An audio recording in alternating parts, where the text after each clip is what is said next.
People say Britney Spears lost it in 2007, that she cracked under fame, that she couldn't handle the pressure. But that explanation is lazy, incomplete, and frankly dishonest. Britney Spears didn't randomly fall apart. What the world watched wasn't a breakdown. It was a human being reaching the absolute limit of what anyone could endure, while millions of people watched, laughed, and profited. Britney's story doesn't start with chaos. It starts with perfection manufactured too quickly. By the time she was a teenager, she wasn't just a pop star. She was a global product engineered for mass consumption. Her image was meticulously controlled, her personality polished, her body marketed, and her identity flattened into something easily digestible. She was expected to be sexy but innocent, confident but submissive, powerful but obedient. That contradiction wasn't just unrealistic, when it was psychologically dangerous, especially for someone whose brain hadn't even finished developing. From the beginning, Britney was never allowed to exist privately. Fame didn't follow her, it surrounded her completely. Paparazzi didn't document her life. They stalked it. She couldn't drive, shop, eat, cry, or even sit silently without being photographed. There was no moment where the cameras stopped and she could decompress. Stress became constant, and when stress has no release, it turns inward. Every reaction she had only fed the machine that was overwhelming her, creating a feedback loop where pain generated profit, and profit encouraged more intrusion. One of the most disturbing aspects of Britney's rise is how openly she was sexualized while still being treated like a child. Interviewers asked her about her virginity on national television. Her body was analyzed endlessly, yet she was punished for expressing agency over it. She was objectified and controlled at the same time, which sends a deeply damaging message. Your body belongs to the public, but your choices do not belong to you. That kind of pressure doesn't just affect self-esteem, it fractures identity. What made everything worse was the absence of a real support system. Britney didn't have people around her whose primary goal was her mental health. She had people whose livelihoods depended on her continuing to perform.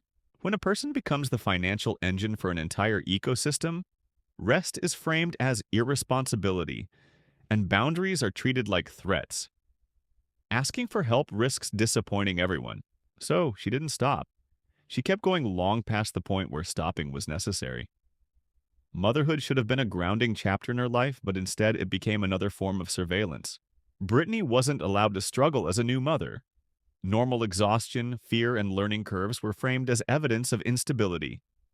Every parenting choice was scrutinized, exaggerated, and weaponized against her.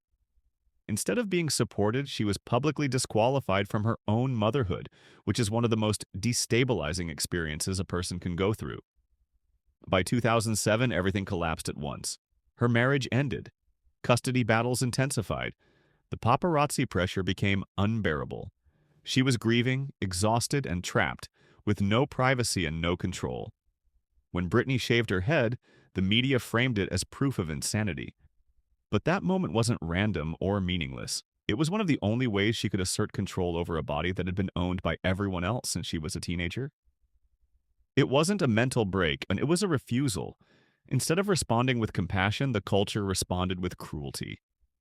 Late-night shows mocked her. Tabloids cashed in. Commentators treated her pain like a spectacle. There was no pause to ask what would drive a person to this point. The question wasn't, how can we help? It was, how much worse can this get? Her suffering became content, and audiences consumed it without questioning their role in it. Afterward came the conservatorship, presented to the public as a necessary act of protection. The narrative was simple. Britney was too unstable to manage her life. But over time, the contradictions became impossible to ignore. She was deemed incapable of autonomy, yet capable of touring, recording, rehearsing, and generating millions of dollars. She couldn't make basic personal decisions, yet she could perform complex choreography on global stages. That logic doesn't hold up because it was never about recovery. It was about control. For over a decade, Britney's voice was dismissed. When she expressed discomfort or resistance, it was treated as further evidence that she couldn't be trusted. Being constantly told that your perception isn't valid, that your feelings are irrelevant, and that your life belongs to other people erodes a person from the inside out. Control doesn't heal trauma, it deepens it.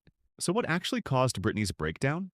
Not fame alone, not money, not weakness. It was the combination of relentless pressure, total loss of autonomy, sexual exploitation, public humiliation, and a system that rewarded everyone except the person at its center.